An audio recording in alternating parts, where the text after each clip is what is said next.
Welcome, friends.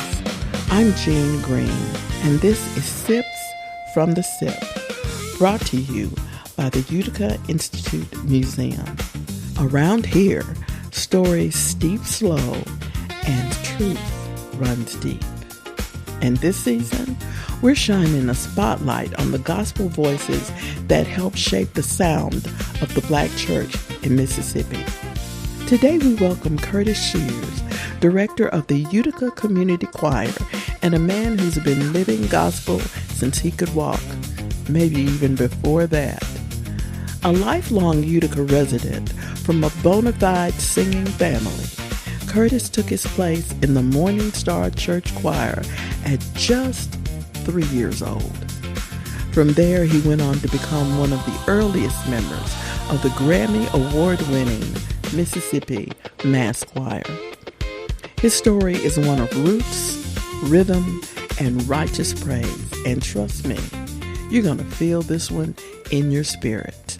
We want to welcome to our episode of Sips from the Sip podcast, Mr. Curtis Shears. Mr. Shears is a longtime resident of the Utica area. He is intimately involved with the Utica community and with the Utica campus of Hinds Community College. In fact, he has an extensive history with that. And I want to just say thank you for agreeing to talk to me today. More than welcome.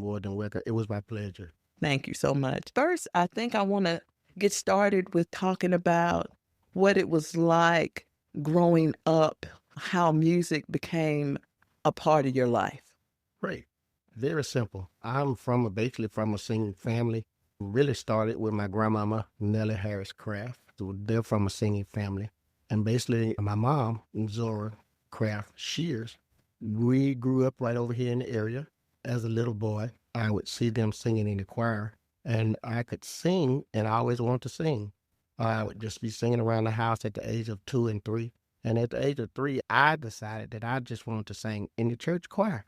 So they would put me up on a little step and in a chair, and I would sing with the church choir. And then at that point in time, as I grew a little older, I had got a little grown, and I told them, look, I want to sing by myself. So I couldn't really sing by myself. So my older sister, Carolyn Shears Samuel, she would sing the verse, and I would sing the chorus. Then I got a little grown. I told her I didn't want you to help me anymore. I want to do it all by myself. And it just came from there. We're basically from right around there in the area, Morningstar Baptist Church down the road over here in Capaya County, where we all grew up, and we're just from a singing family. My grandma, my mom. With my mom, we have 11 siblings. Wow. I think about 9 of us came through the school here at Utica Junior College, Hinds, and it just been, we were just born to sing, and it was just a natural thing to us. We just thought that's what we should do. Right. And I'm just one to just kind of adamant about it and just stayed in it. When y'all were singing at Morningstar, were there any particular songs that seemed to resonate with the folks in the congregation, or did y'all just sing at that church? No, we sang around the whole area of the church. At that time, back in the days, we only had service on one Sunday out of a month. Maybe this church would have service on first Sunday. The next church would have service on second Sunday, third and fourth Sunday. So that's how we kept the churches full, because we visited each church. When the Morningstar have church, everybody would come over there. And then we go to the next church the second Sunday, fourth Sunday, White Oak would have church, and we would all just congregate over there until the little areas and everything changed, where people start 2 Sundays and then 4 Sundays. Basically, that's what we did. But most of it, I still have an old soul, hymns, Dr. Watts, and all of those. And I'm just a hymn person. I don't like to steer too much from the hymn, because I think that's what the soul of the gospel is. Yes. And that brings out the spirit. I do enjoy the new music, and I do sing some of it, but my roots, I try to stay true to my roots. No matter what I do, I always go back and pull from my roots. So basically, Dr. Watts and Amazing Grace, at that time, you really didn't know what it meant. Right. But that was something that's like the anthem that you sang. Right. And those songs still resonate in my soul and in my spirit today. Is Dr. Watts the same one they call Brother Watts sometimes? Sometimes they call Brother Watts. You say, if the Lord don't help me. Those songs like that. Father, I stretch my hands to thee, no other help I know. Right. At that days, and I think it's back day, that was more of the praise and worship that we call now praise and worship. Oh, yeah. That was their praise and worship. And they brought back from when they were in the fields and everything, and they would just go to singing and to get the message across to the next person that the slave owners wouldn't know what they was talking about. They was praising God and singing. And it actually kind of stemmed from that. Oh, wow. You did part of a song that I used to hear called Line in the Hymn. Yeah. Is that a part of the hymn, or is that a part of our culture? It's a part of our culture. It basically stems from my culture, and then it just resonates from there. Right.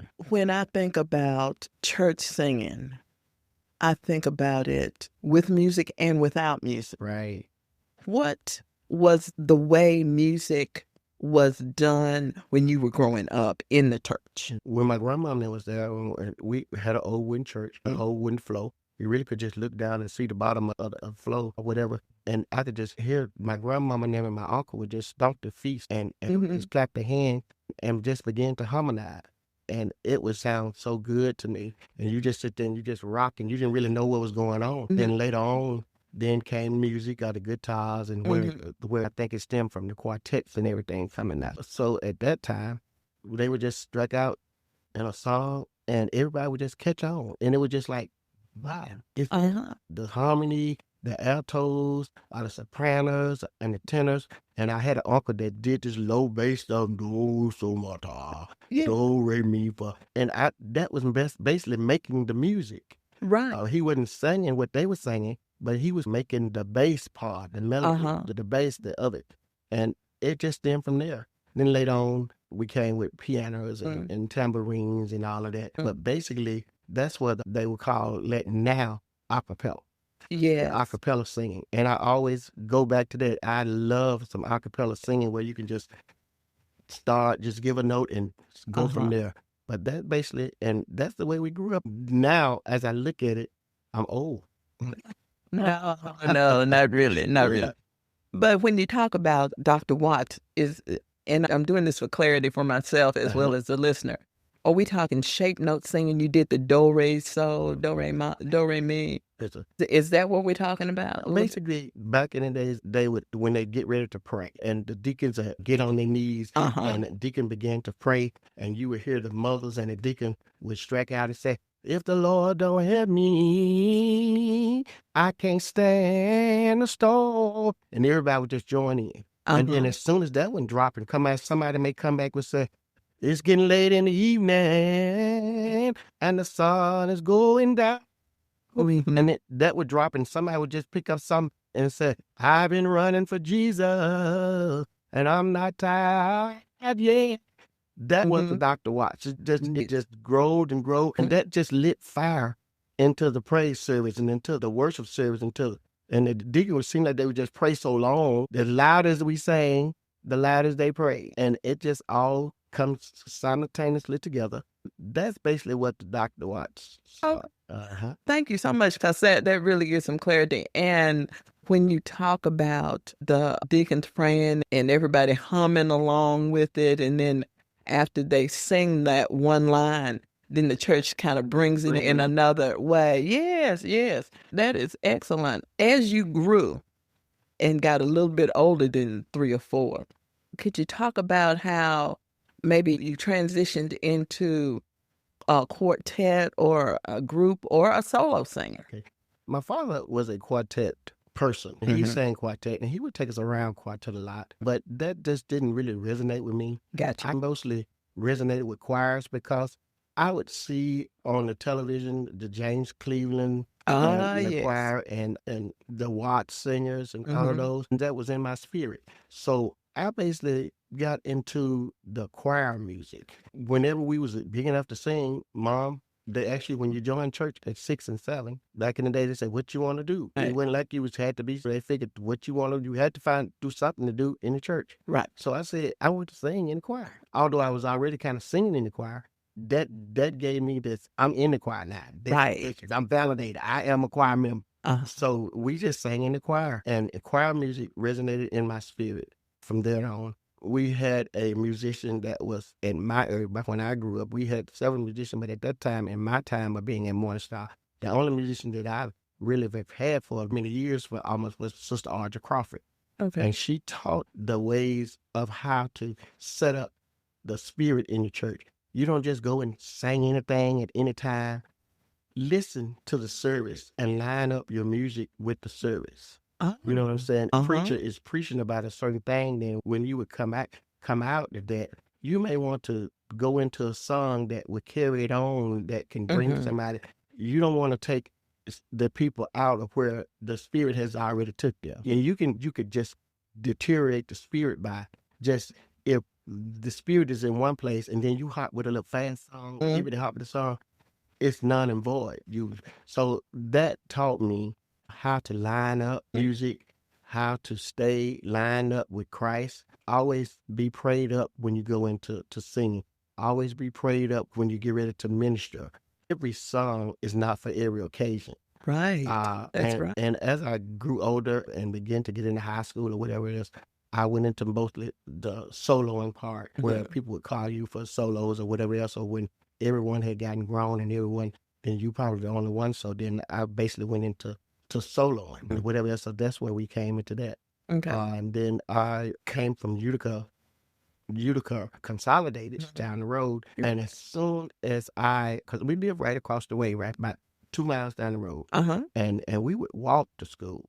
And there's a bus that came by, but the spirit was just walking to school every day because we wanted to be here early or whatever else. So we would just walk. I would just walk to school. Me and my sister or whatever, we'd just walk to school. Did you go to Hinds AHS? I did. Oh, okay. Yeah, and that's when we graduated from. At that time, they wasn't graduating you from the 8th grade or the 9th grade. You just left there and came over to Hinds AHS. Okay. It was a high school there, but a lot of us came over to Hinds AHS, and that's where it was just the richness of Hinds AHS that is just home. It was right down the road. You know what I'm saying? I would come over with my other sisters and brothers to the ball games, and when they were going to Hinds AHS, what's the thing to do is if your family went to Jack State, that's where you're supposed to go. If your family went to Alcorn, that's where you're supposed to go. That's right. So my family went to Hinds AHS. That's where I was supposed to go. Okay, so that's where I went. And I got over here at Hinds AHS, and I became a member of the high school choir. When were you here? When were you at the high school? 77. Okay. 77, because I was Mr. Hinds 79, 80.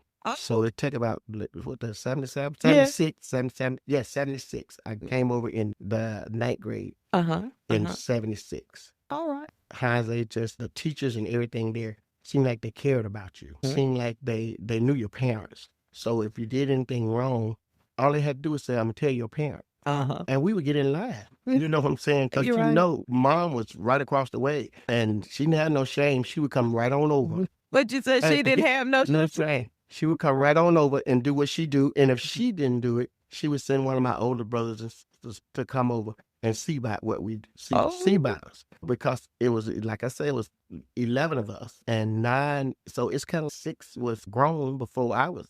And I became a member of the high school choir. I think we had 2 teachers back then, Dr. Clara Porter and Dr. Vernon Robinson. They're both deceased now, but they were dynamic teachers and also coordinated us, and we would always work with the Utica Junior College choir. We already did something together every year. So that's how I transitioned from Hinds AHS to Utica Junior College. When you transitioned to the college, who was in the music department here then? Oh, none other than Dr. Bobby G. Cooper. Yes, other than Dr. Bobby G. Cooper. He was always a nurser. He would always work with the choir because the high school choir, he played most of the time for the high school choir when we sang in assemblies and things. So I had some affiliation with him, and I always connected with his spirit and his nursing and how he cared about his students. And so really no other place for me to go but to Utica Junior College. But that's where I went, and I majored in music at Utica Junior College, mostly vocal. Right. And we worked together in Utica Junior College, where we were a part of the back then, he taught us about the Jubilee Singers, but for some reason we dealt with the 2 years that I was there, we did with Opera South. Oh, talk a little bit about your dealing with Opera South. Opera South, and it was conjunction with Jackson State. Okay. And we would get this big strip like Faust, and we would learn this. And then every year, Jackson State and the Utica Junior College, we would go in and participate in opera. They would do the opera. It would normally be sometime at Thermar, sometime on the campus at Jackson State University. But we would get together and work together. And it was just opera. We would get professional singers to come in, and I can't remember back in the days, but we dealt mostly with Opera South.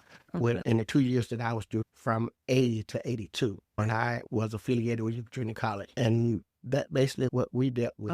We knew about the Jubilee singers. Right. And Dr. Bobby taught us about Jubilee singers. But for some reason at that area, we just dealt with Opera South. Okay. That's wonderful. When you worked with Opera South, you were in the chorus? Yeah, we were in the chorus. We were in the chorus. It was just, we were the opera. Oh, wow. So we performed all of the skits, and we dressed up, and we sang the chorus. When the major artists would come up and do it, we were like the background. Got you. We would do the little skits and perform whatever that they were saying. Opera is basically like a play that's being sung. So we would do all the little skits and do all the little, and sing the background part. So you majored in music with Dr. Cooper, and then what came after your time here at Utica? A time here in Utica, I got a scholarship to Tougaloo College. All right. I also majored in vocal at Tougaloo College. And I guess it's just following Dr. Bobby. He's a graduate of Tougaloo. I had gotten a scholarship to Tougaloo College, and I went from Utica to Tougaloo. And I graduated from Tougaloo in 1986. Wow. Did you stop your connection to your home church, though? No, never. Always home church. I always came home. It was just right down the road. And I always came home to affiliate with. And I also, back in the days, we had another community choir back in the days in the community, which it was a plant that was here. It would normally be the Bernstein Shirt Factory. Yes. And in that Bernstein Shirt Factory, for some reason, I had some family members working there. And for some reason, the plant wanted to start a gospel choir. Wow. So they called me to facilitate it, and I was the minister of music of that, and that ran for about 6 years. Wow. So until the plant closed, and then everybody dispersed and whatever else. But and also going back to Utica, besides the concert choir at Utica, Dr. Bobby, we also had a gospel choir, which was also ran by the students. Dr. Bobby had nothing to do with it. He let the students run the gospel choir. We had great people like Edward Clark and Stephen Davis and Tyrone Crawford, and even back in the days of Edna Clark. Those are people that was there. And we had a gospel choir where we went to every church in the community area. Wow. And we would go for the revivals and stuff like that. And we would, besides concerting and Opera South, it was just like extracurricular activities for the students, because he let us get a gospel choir. And at every assembly, although we had to sing the classical music and spirituals, we also did one gospel song. The students would just wait. They would just be waiting. I think what they did was they just listened to the other music quietly and clap real good to get to the gospel. Right. But at the end, we would break out on a good gospel song, and the students would just be in an uproar. Wow. So that was the experience that we've had here at Utica. Never a dull moment. Never, if I had to do it all over again, that I wouldn't change a thing. Like I said, the teachers back then was nourishing, and they cared about you. And if you needed something, you could go to them and talk to them. And if they couldn't help you, they knew somebody that could help you, or they would go out into the community to get. And that's how the students came by word of mouth. We said, you need to go to Utica. You need to go, because this is going to happen, and this is going to happen. And even when it transferred over into Hinds, it's the same thing. It's like, you need to go here. I want to go to Hinds. I'm going to the Raymond campus. Raymond campus is good. Nothing take from it. But the environment here on the Utica campus, more homely and more family oriented, that some people can go to a junior college or university and make that. But if you're used to, like Utica, a small community, you're just used to the nourishment, and you're just used to people. I wouldn't say catering to you, but I would say caring about your needs. Yes. Outside of school, if you're having a bad day, that they could talk to you about that so you can continue on with your studies. Or if you look like you're trying to drop out, they would talk to you a lot. Hey, let's do it this way. Let's try to do it this way. Let's go do it this way. And that was the community, Utica community way. That mentoring piece. That mentoring piece. Every parent knew the other parent and the child. And if you didn't, even we had people that came from out of state, we would take them under our wings. And like the baseball team and stuff, my mom would cook every Sunday. And you would just see after church, if they didn't go to church with us or come by to church, you would see them by the time church is over, you would see the baseball team walking down the road, coming to our home to eat because mom cooked for them. Wow. And I see a lot of them now that we see in the community that they would ask your mom. That helped us through the community. And that was just the community love that the people had for Utica and the community and the school. That is awesome. When you hear talk from folks who were here before the 80s or in the 80s, and they talk about that family spirit, they really are talking about family. Yes. And that village helping raise them or nurture them. That's a very telling thing about this location and this campus. Talk to me a little bit about your association with the big choir, the Mississippi Mass Choir. Nothing so big about the Mississippi Mass Choir, just that it has about 250 plus members. It's pretty big. In 1988, that's actually when we recorded our first album. But like I said, 1987, it just put out in the neighborhood and to the Mississippi area that Frank Williams, which was one of the Williams brothers and the Jackson Southerners, he wanted to start a choir in Mississippi. Even though he sang quartet, he just had a love for choirs. Right. And he got with David Curry and Jerry Smith, which was one of the two of the prominent people that was in the Jackson area that was known in the gospel genre that time, coming from Greater Fairview and Liver Trinity, Church of God in Christ. And he collaborated with them that if I start this choir, would you all help me? What? And they said yes. So they just put out through the airways, and everyone came in from all over to audition for the Mississippi Mass Choir. I don't know, I guess being from Utica and Tougaloo, and we all had the affiliation. When I came in to audition, they asked me, what are you doing here? You really don't have to audition. I said, yes, I do. Y'all said we need to audition. Just because we already had an affiliation that they knew that I could sing already. So we went through the preliminary audition and everything. And it came from there. We began to rehearse. And we rehearsed for almost about 6-7 months. This is in 87? This is in 87. And our first album was recorded October 1988. And we've been singing for 36, 37 years today. Wow. Yeah. Even though Frank died, he wanted something. He said that he wanted something that would live on after he died. He didn't want things to die when he died. Exactly. And we have people like Jerry Manry, our executive director. And right to this day, we still have David Curry and Jerry Smith, which is our minister of music, that's still carrying the choir along. We look at it as just coming together and just spreading the gospel, just a ministry. No big I's and big U's. And when we're on the road or when we go to different places, we're looking at people as if they're like Kirk Franklin and all of them, like that we wanted to meet them. They're wanting to meet us. Wow. So it's like, we ain't nobody. We're trying to meet y'all. But the choir has the first year it stayed on the charts for 45 weeks. We've gone to Spain. I've had a privilege to sing in Spain 2 years, consecutive years in Japan. We've gone all over. We've sang in front of the Pope.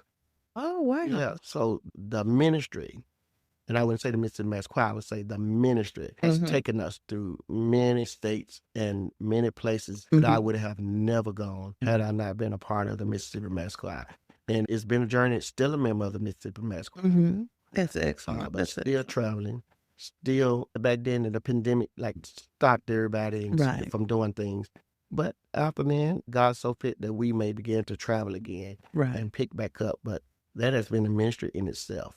When we go and sing, It's more of a church service than a performance. We try to make it so up it's more of a church service than a performance. And we also, at the end of every performance, we do an altar call. Okay. Where we give out an altar call that someone that may not know Christ or just came there just to hear the mass choir may want to receive Christ or know him a little better. Music kind of opens the doors for the word of God. And I always say that and people say you can't be saved by music.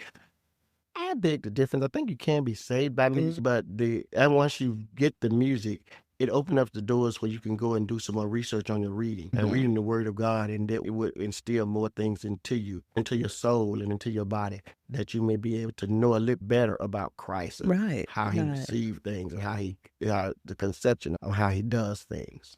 That is so true. I noticed I've been to the performance that y'all did here on campus. Yes. And I was really waiting for that one or two songs that I knew that I said, they're not going to do that down here in Utica. And look, there they go. They just did it. And so I'm over there stomping and clapping with the rest of them.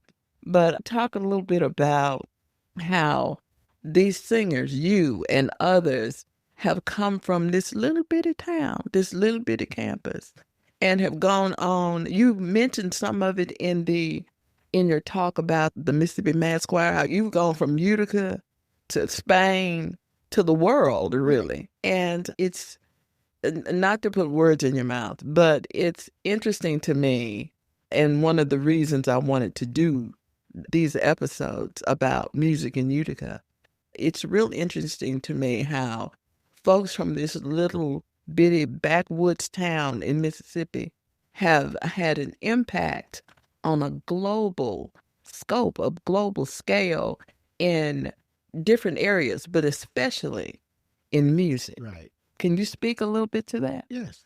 Also, not to take two other people from the Utica area also singing the Mississippi Mass Choir. Clayton Brown and Dr. Mitchell Shears, which also is my nephew. He was a dean here on the campus.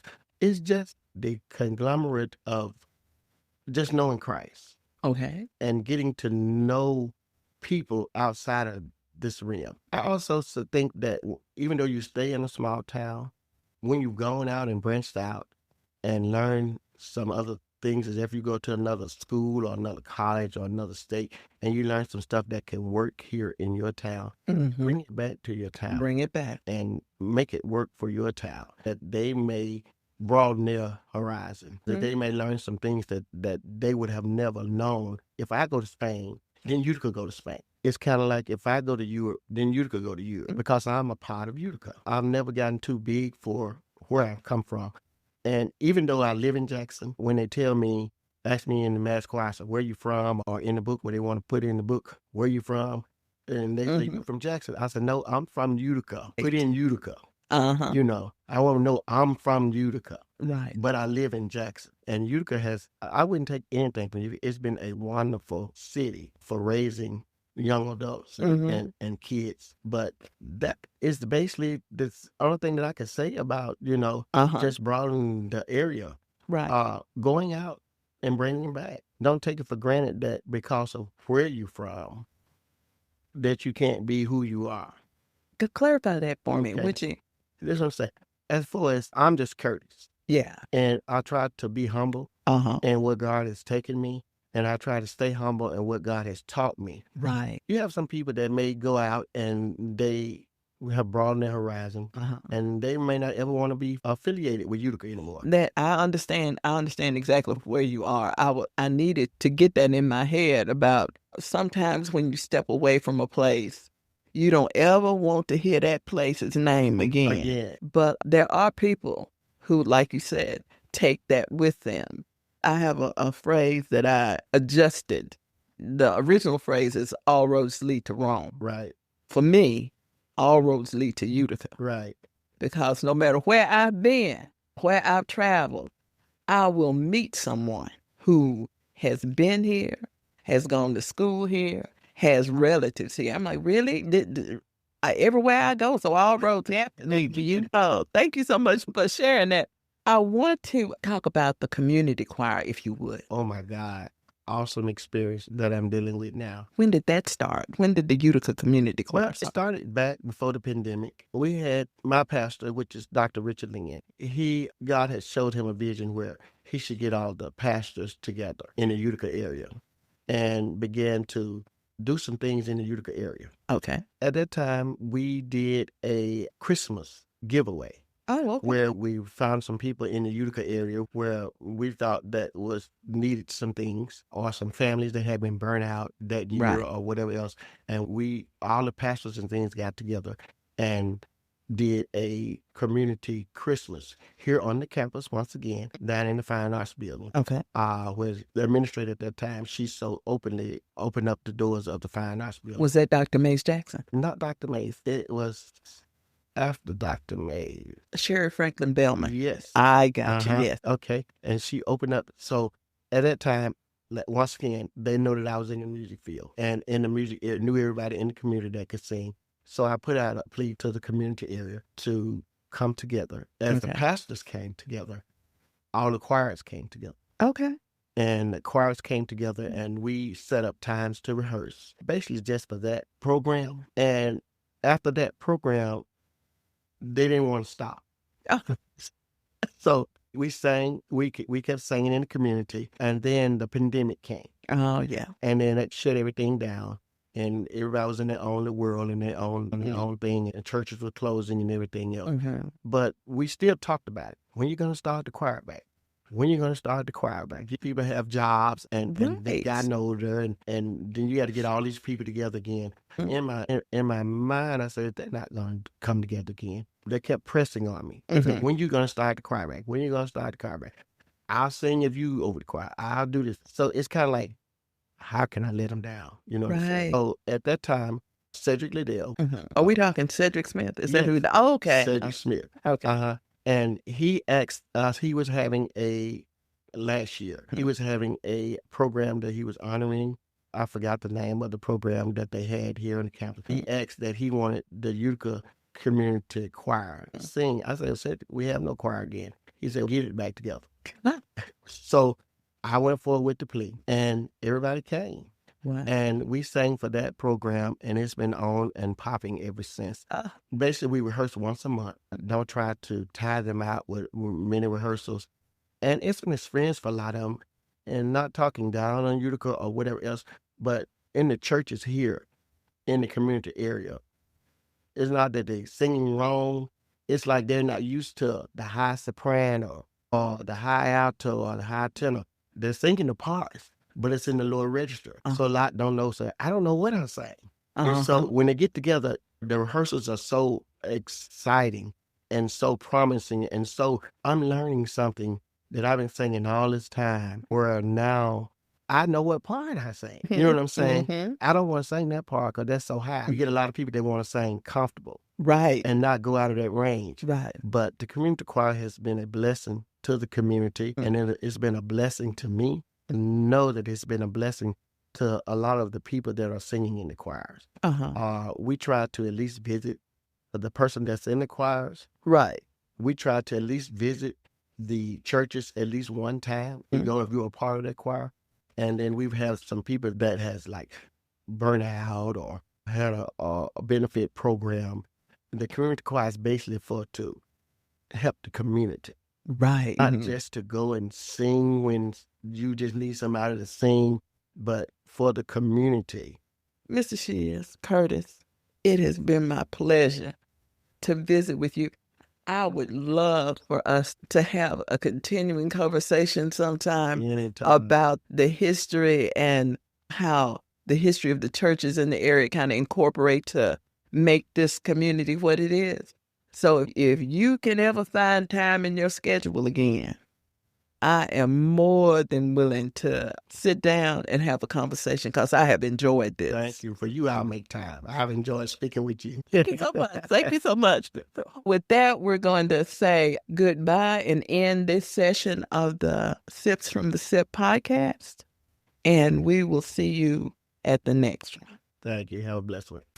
Curtis Shears is the kind of gospel man who doesn't just direct choirs, he inspires generations. From Morningstar to Mississippi Mass, his voice is a bridge from tradition to testimony.